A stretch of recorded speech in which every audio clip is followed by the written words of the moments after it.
Thank you very much. One part of the things I'll be doing will be just ask them if one question or maybe half question, and then the floor is meant for them to engage you. But we'll let Mr. Hassan Jabbar to take your breath, relax a little bit. If it was possible to get you a glass of water, that would have done it, because you have done an amazing job. But let me quickly go to Mrs. Saint Mwafo. You are in charge of business enterprise. How can you dimension the potential of this business, and how big do you think it can get?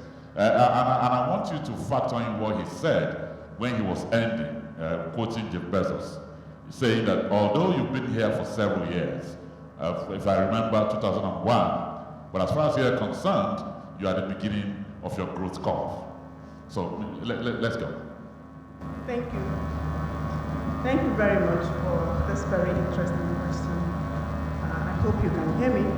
Yes, they can hear you, don't worry. Thank you.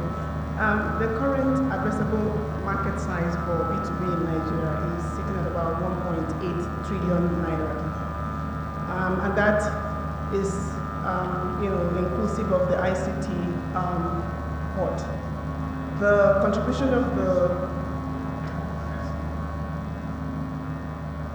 I think it's better to give a microphone. Okay.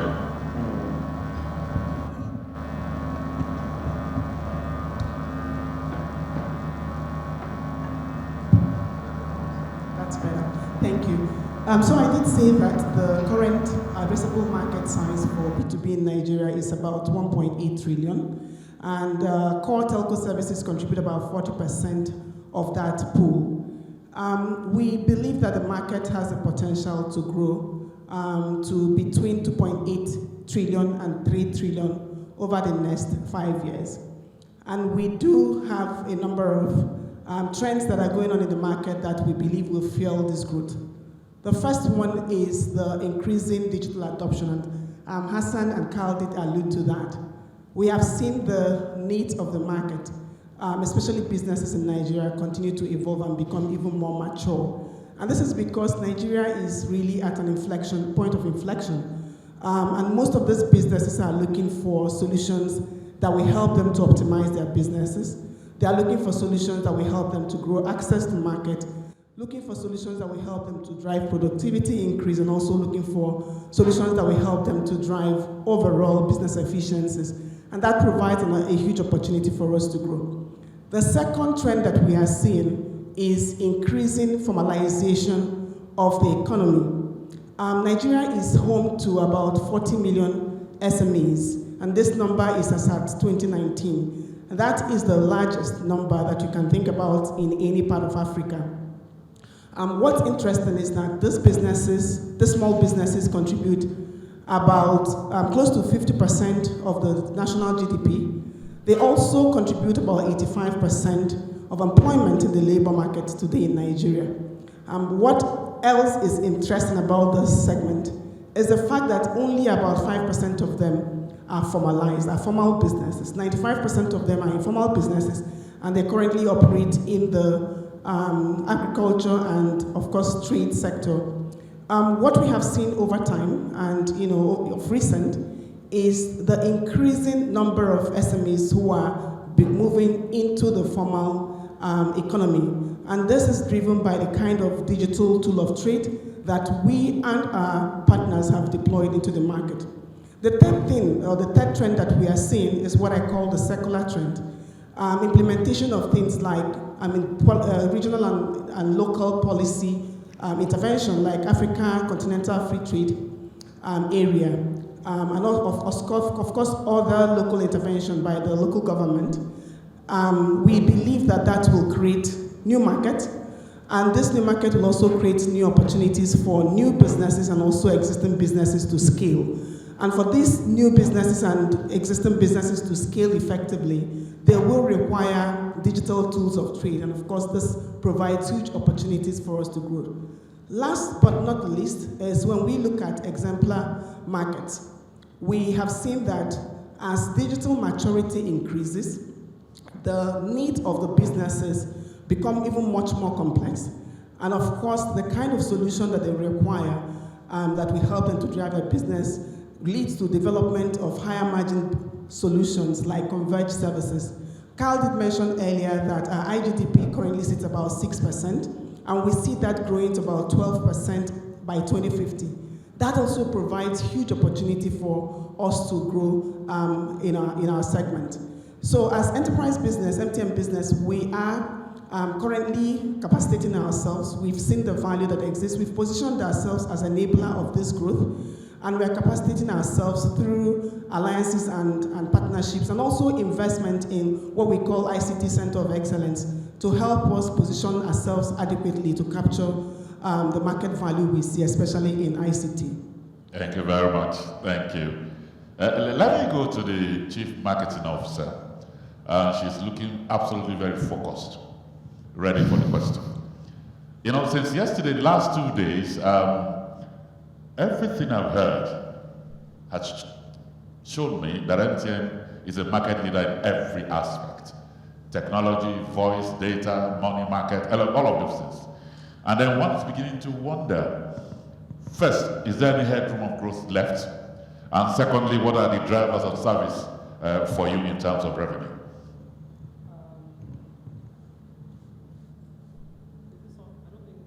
Please, can you unmute her microphone? I'll just borrow this one from my colleague, thank you. I'm sure that is working now. Hello? Okay, thank you. Good afternoon, everyone. So yeah, I think there's still fantastic headroom for growth in Nigeria. If you look at our population projections, if you look at the size of Nigeria's economy projected to, 2050, I think there's still an astonishing amount of growth left in this market, and a lot of that growth, life is powered by connectivity, life is powered by MTN. So I think even now, most telcos, when you see the kinds of great growth rates we are seeing on data, you usually have voice going in the opposite direction, yet we've still realized double-digit growth even on the voice business in the last couple of years. So I'm definitely quite optimistic about the headroom in the market. All right, thank you. Mohammed, you are the technology man in the room now, and we welcome you. A whole lot is on your table. I would like to know, you recently launched the 5G, and, which is known for very good speed and reduced latency. Why do you see the need to also explore an acceleration FTTH? Thank you very much for that question. Yes, we recently acquired 100 megahertz of 3.5 gigahertz spectrum, and we launched 5G on it. And 5G is known for delivering very high throughput or speed because of the size of the spectrum and other technologies, and also very low latency. And because of these two attributes, it enables a lot of use cases that were not possible on the previous technologies. However, because 5G is still a wireless technology and is using spectrum, and that's why I mentioned the 100 megahertz spectrum we acquired, it is still finite. Spectrum is finite, and the volume of data demand that we're seeing means that at a point, even that 100 megahertz spectrum that we have will be exhausted. And therefore, we still see the need for fiber to the home, which will enable home usage on that FTTH capacity, which is much, much higher because it's only limited by the terminals that you put at the end. So despite the capacity of 5G, we still see that homes will require that FTTH to carry the data traffic that we foresee, which is quite high. Just to give you an example, in many parts of the world, about 85% of traffic is carried on fixed, which is FTTH type delivery. The reverse is the case in Nigeria. Most of our traffic is carried on the mobile. We have very little fixed. So really, sustainable growth of the, to be able to provide capacity for the growth that we foresee in future, we need that fixed technology. That is why we are looking at FTTH. Thank you very much. Thank you. I'm very sure you've caught your breath now. Thank you. I was listening to you intently, and over 50% of your presentation was on digital inclusion. You know, and I was beginning to wonder what are the main cost drivers of the digital delivery.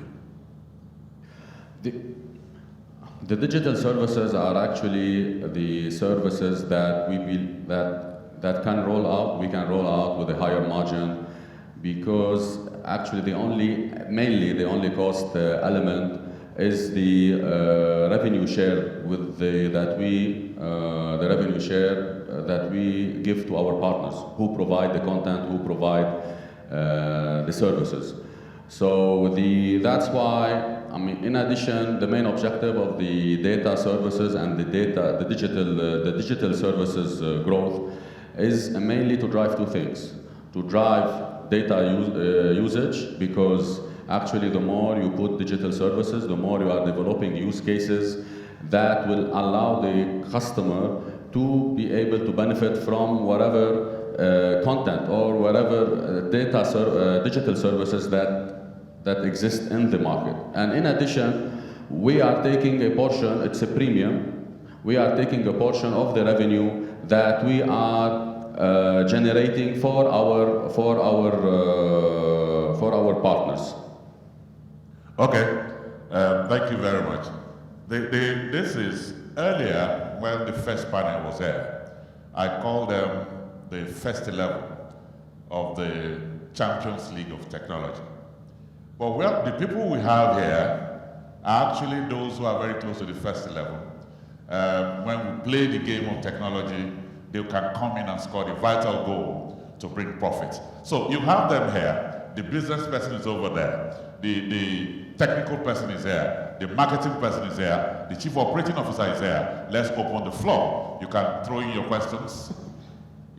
Yeah, hands are already up. Let's move the microphones now.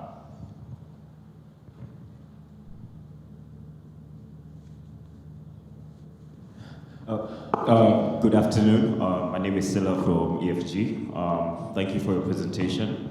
Perhaps just a few questions around fiber to the home, considering it's quite new to the sales mix. Perhaps you could help us understand the fiber to the home strategy in terms of how the margins would compare to mobile data, perhaps. What assumptions inform your target for 4 million customers by 2025?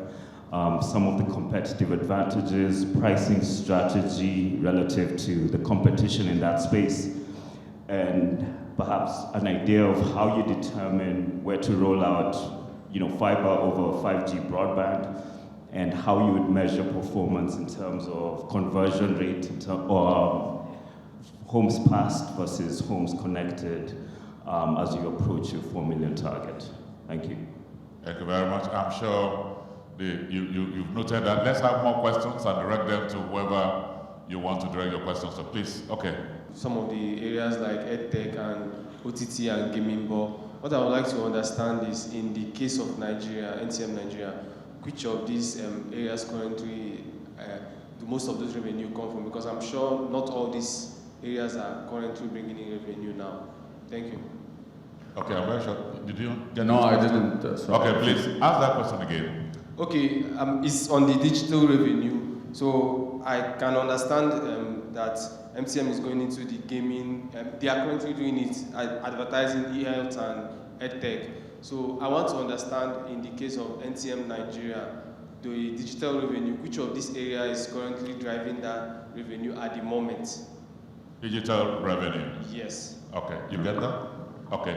Can we get more questions? We still have the ladies. Hello. Yeah.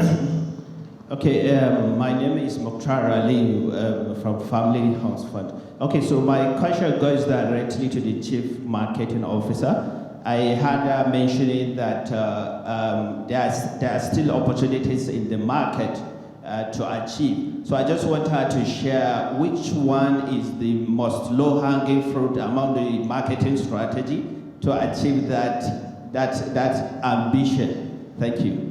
All of the people speaking from the audience have been men.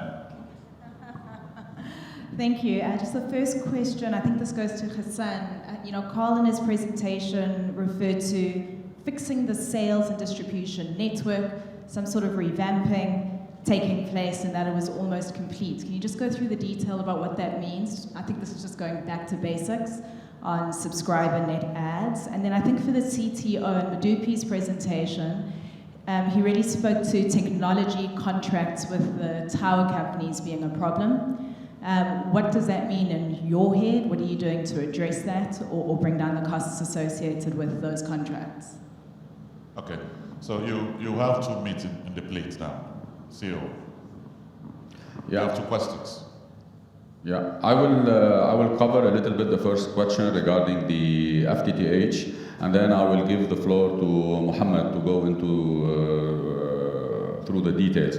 What I would like to actually address here is the strategy that we are following in the FTTH, which allowed us so far to hit the 24% conversion from home pass to home connected. And which means, because we need to manage 2 things. First, the conversion rate, and second, the cost per home passed.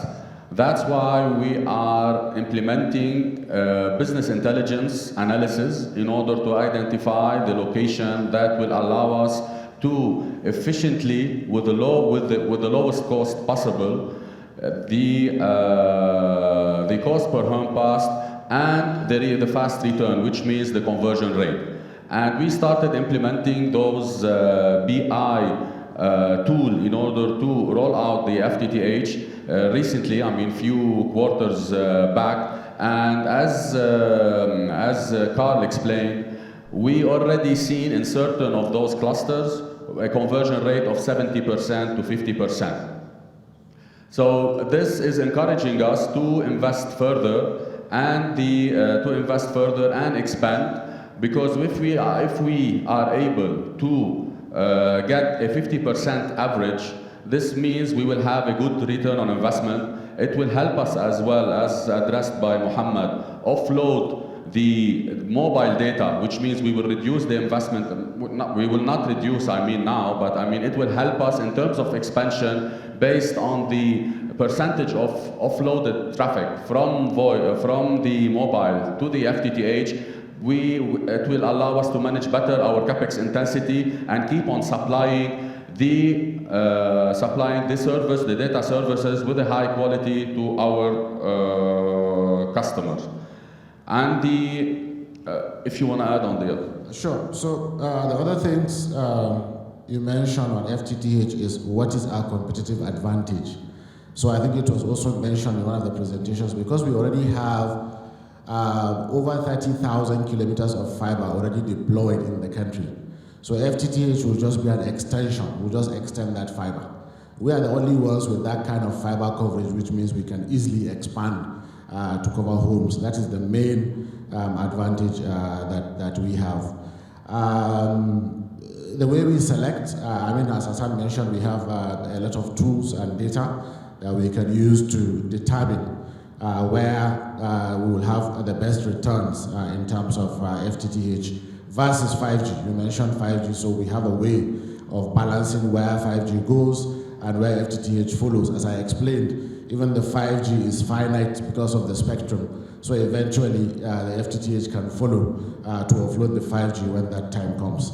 You spoke about the margins. So FTTH, yes, initial deployment cost is high, but then the maintenance cost is very low. So typically the EBITDA margins are higher on that business. I mean, just to paint a picture, there is no tower cost involved in FTTH versus the mobile.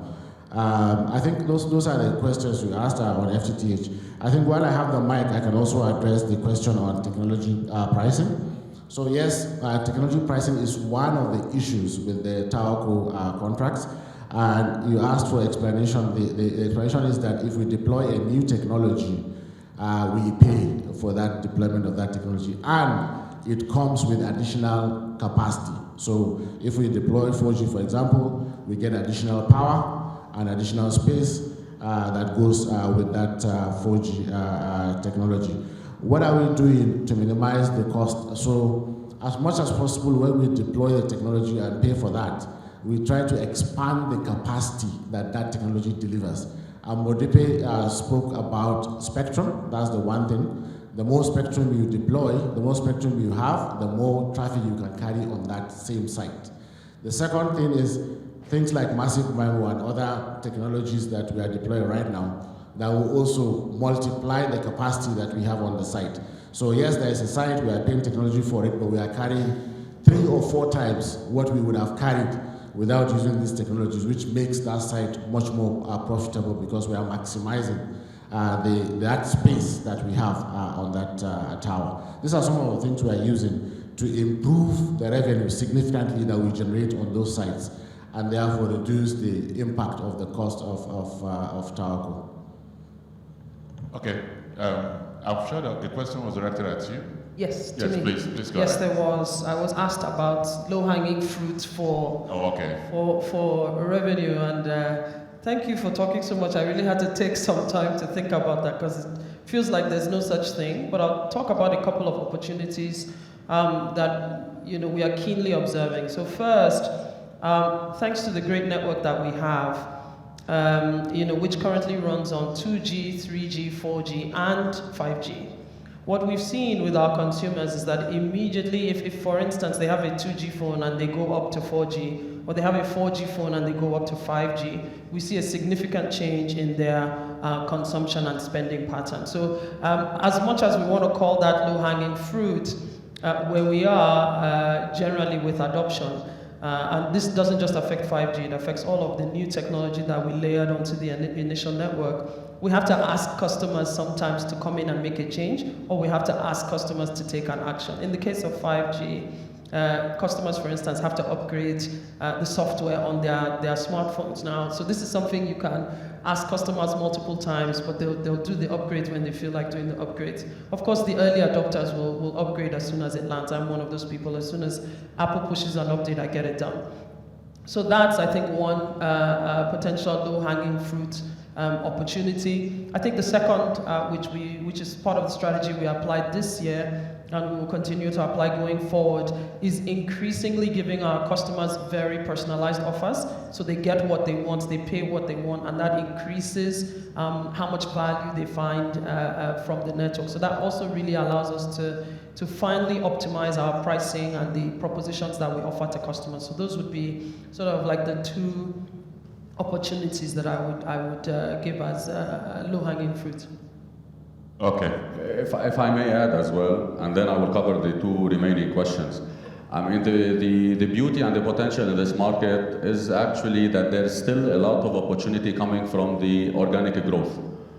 As in one of my slide, I showed that still, I mean, it is a big percentage of young people in the country, and also the organic growth coming from the people that still need to convert to smartphones and need to convert to 4G. This is considered an organic growth. The most important thing is in order to manage our margin, is to supply that growing demand in an efficient way, as explained by Muhammad. And that's what we are trying to do by getting a spectrum instead of investing in new towers or a new BTS, and using a new technology that provide more capacity but with less investment, like the massive MIMO, etc. So it's actually the demand is there, and we need to continue on supplying that demand. And because of the macroeconomical problem, we are finding way to supply that demand in a very efficient way.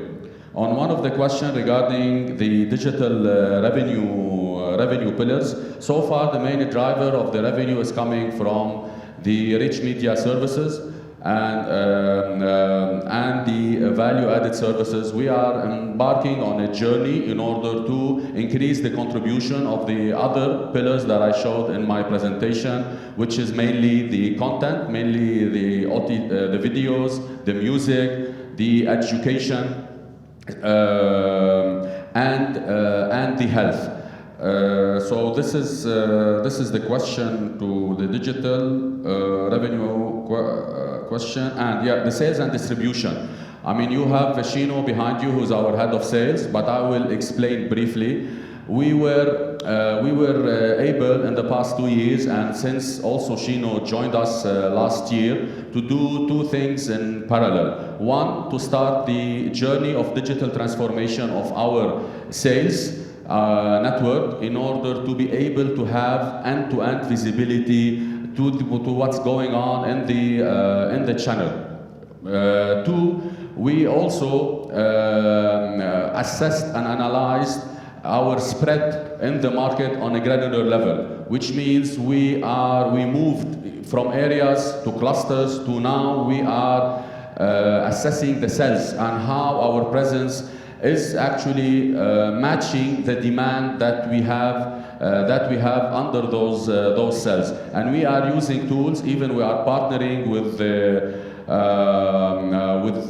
Meta in order actually to see the spread of our customers, their movement, and we are plotting efficiently where we need to put our point of sales in order to be able to give access to the subscriber and to our products, and this actually helped us a lot improve our market share in net additions and also in managing that what we are doing now in managing the Momo also distribution and the wallet activation. Thank you. Let's take the next set of questions. Please, let's have a deal. Make sure you include the enterprise business officer in your questioning this time around. Please, let's have the microphone move around. We have somebody here. Yeah, all protocols to be observed. Okay. My name's I am Or. I really appreciate this platform, which has given us the room to look into the capital market. And my basic concern is in looking at the value of the customers. We've all talked about all we stand to gain as a company, shareholders. What about the customers? This is my basic concern because I have been looking at this network as the best that has ever happened to Nigeria. And it has covered a wide range of places. And now these customers, the federal government has failed in many ways. The individual organization who wants to assist these poor masses has failed in a lot of ways. And on a daily basis, this business is going high and high and high in values. Now these customers, federal government that has come in has a lot that it wants to do for its poor masses. And the bank is not helping matters and there's no facilities that could help. Why don't you use this platform to now reach out to all these customers and make impact to them? Because if we are looking at the impact at the database and all the can you go straight to your question, please? Yes. Now this is my question. How does these values affect the customers? Because we have the Momo agents and the Momo body helps every customer to own a wallet. Okay. Now the federal government are going to be disbursing funds. How can the company help relate with the board or the necessary bodies to share those funds via the Momo agent so that it can be a circular value where a lot of people who are already subscribers could access those funds and then dividends that will come to the customers, how at least they could earn and be celebrated somehow in this value. So how do they get that value? I'm sure you got his question. Yeah, he's a very passionate young man. Passionate and a little bit political, but I would address only the business part of it. So what value are we providing our customers? Mainly connectivity. We are giving them access to information and to the digital space. How we can distribute the funds that that one of the gentlemen was talking about as explained via Momo. Actually, this is the plan. Because if we're gonna distribute, let's say we go ahead with this project and get the funds to be distributed to those people that need, those funds will go to the wallet, and using the agents, those people will be able to cash out or actually consume from the wallet balance they have. So that network that we are building, where we have, and Eli now will touch on it, we have already 270K agents spread all across. We have more than 200,000 merchants in order to facilitate any type of transaction, and this will be one of them. Regarding the dividends, I'm not sure what you mean by dividend, but whatever funds coming from a large enterprise that objective is to be distributed to many subscribers, actually Momo can be used, our agent network will be used for that, and even, as I said, also the consumption can be done via our merchant network. I noticed that the timer is off. Is our time off? Not yet. All right. You raised your hand earlier. Please go ahead. Good afternoon. Nadeem from SPG Securities. With your ambitions in 5G and the kind of data growth you're seeing, very soon your backhaul becomes a bottleneck in the network. Just want to get a sense in terms of your backhaul right now, how much of it is fiberized, and how much how quickly do you expect to have to expand that to, let's say, 80, 90%, whatever the number is? Just like to get a sense of your backhaul and your strategy going forward. Did you get his question? Okay. Please hold on a bit. Let's take one more. Please make sure the enterprise business officer is included in your sharing. Okay, please. Is it for her? Let's be sure. It's not. Okay. Please bring the microphone here. Microphone coming to you, please, madam. Thank you. Thank you. It's a follow-up question to Mohammed.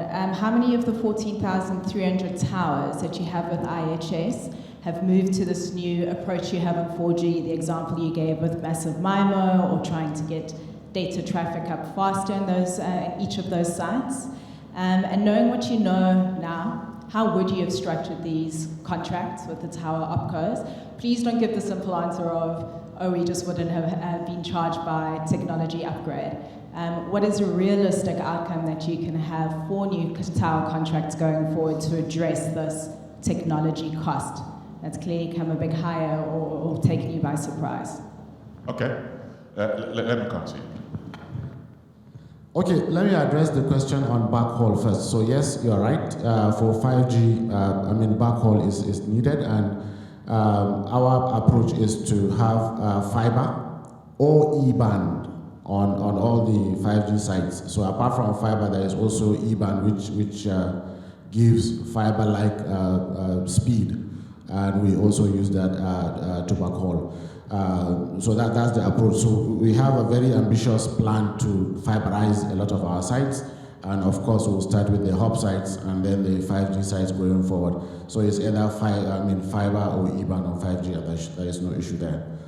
And how many of the 14,000 towers have a massive MIMO or additional spectrum? So let me also add that this 14,000 will now, there is 2,400 that we have moved, that will soon move to another tower. So our towers with IHS will be about 70% after moving those towers. And spectrum, when we get additional spectrum, it also goes to all the sites. So that's one of the key advantages, and I think Modipe addressed some of that, of expanding through spectrum. So if the 2.1 gigahertz spectrum that we got recently was deployed to all the sites that have 2.6. So that's advantage of spectrum. And for massive MIMO, we look at the demand, we look at the sites that are highly utilized. So instead of building new sites to take the capacity, we now deploy massive MIMO on those sites. So again, the deployment is on demand, and because we are highly disciplined in capital allocation, is only where we see the need to do that that we do. I believe those are the questions. The new towerco contract, right? You say yes. As I think it was also addressed that going forward, any new towerco contract, we will look at the issues with the old contract and try to address them in the new contract, and that will include space and power and the local currency mix as well. All right. This is what I will do. We have barely 5 minutes to wrap up. I'll give each person about a minute to begin to have a final word. MTN is moving on very well, doing absolutely well. From your departmental point of view, what should the customers? And the young man who was passionate there was shouting about customers. And I know he is a customer who buys data and airtime. So let me kick off with you from the business point of view. A minute. Yes, I actually saw that passion. Yes. And I wanted to say that our customers are also businesses, irrespective of the fact that, we spend a lot of time on consumers, but we also do understand that it's businesses that are going to propel economic growth in Nigeria. And you asked the question, what do we have? What's the need for our customers? We have seen ourselves as an enabler. We've positioned ourselves as an enabler for growth. We've listened to the fact that connectivity is extremely critical for digital transformation. And we do know, we have the understanding that as MTN, we have the largest breadth, the largest capacity to transform different sectors in this country. And what we have started to do is to spend time, especially in the small and medium segment, where we believe there's huge potential for those 40 million small businesses that are looking for opportunities to scale their business, but might not necessarily have all that is required in terms of marketing spend, in terms of access to market, that's required for them to scale their business. What we are doing right now is to work with government. And I hear you when you say that the government has done certain things. We are working with government. We listen to the minister say that the private sector would have to come and work with government to develop and grow the market. So we're working with the respective government entities to build a platform that will enable and accelerate growth for small businesses. We are looking for small businesses in Nigeria that have innovative ideas, that have built solutions in the digital space, and are looking for access to market. And this platform will give them the opportunity for them to scale their business. We have 77 million consumers on our network, and we believe that we will providing that leverage for them, providing that access to market for them, leveraging the 77 million customers that we have will help them to scale their business. So there's a lot going on the business side, especially focusing on the small and medium enterprises. And by the first quarter of next year, you will hear a lot more about this. Okay, thank you. Let me go to Mohammed before you do your 1 minute. Only a few days ago, the media was agog, social and traditional media, about a technical glitch that wiped off the money some people are owing online. And then people have gone back to church to fast that such technical glitches should be going on. Going forward, technically, what assurances are there from MTN? Yeah, I mean, whenever we have a technical glitch, we do what we call RCA, root cause analysis, to understand what caused the glitch, what actually caused the glitch and what are the things that led to the possibility of that happening, so that we can put measures in place to ensure that that glitch doesn't happen. And in this case, that has happened. We have done the RCA, and we have looked at what else we can do to ensure that we minimize the chances and avoid such glitches in future. All right, thank you. And then my 5 minutes, my 1 minute. 1 minute is, so we're highly focused on quality of service. So the customers expect that when they pay, when they spend their money and buy credit, they should be able to use it and they should have high quality. And there are environmental factors that affect our delivery of quality of service, but we are adapting all the time. This is the environment we operate, and we are adapting to all the environmental factors and delivering quality of service to our customers. Then further expansion. We have 92% population coverage in Nigeria.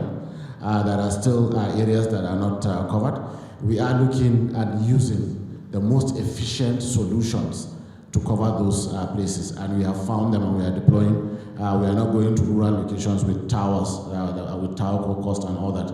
We have efficient solutions that do that, so that we can provide that capacity. Our belief is that still that everyone deserves the benefit of a modern connected life, and we are finding the right solutions that we can deploy even to the deepest rural areas for everybody to enjoy this service. Thank you very much. Over to you. Thank you. All right. So, I look after the core business. We've talked about voice and data a lot. We've talked about the headroom for growth, our population, our economic trajectory as well. I think the growth rates that we've seen are not anomalous. I think that we will continue to deliver those kinds of growth rates in the future. And I think what excites me particularly is, how 5G is going to lead us to the next 100 million data users, right? Which I think are available in this market, you know, in the short to medium term. So I think for me, just figuring out ways to lay the groundwork for voice and data, high growth in voice and data services using 5G is you know, would be my final word. I'm still quite excited about that. Okay, so Hassan, you'll be having the final word. 1 minute. Yeah, the team covered most of the points. I would like to use this occasion to thank my team, and 75% of my team are ladies. I'm fortunate to have this group of people that is allowing the company to deliver the results that you are seeing, the growth that we are seeing, and it is due to their hard work, to their dedication, we are able to deliver a very good service that the people are satisfied with, proved by the NPS, because this is how we monitor the customer satisfaction, and so we are number one in the NPS. So thanks to the team, and thanks to all the company's employees that allowed us to deliver what we are showing you here today. Thank you very much. Let's put our hands together to this amazing panel. Photographers, do you want to capture them? All right.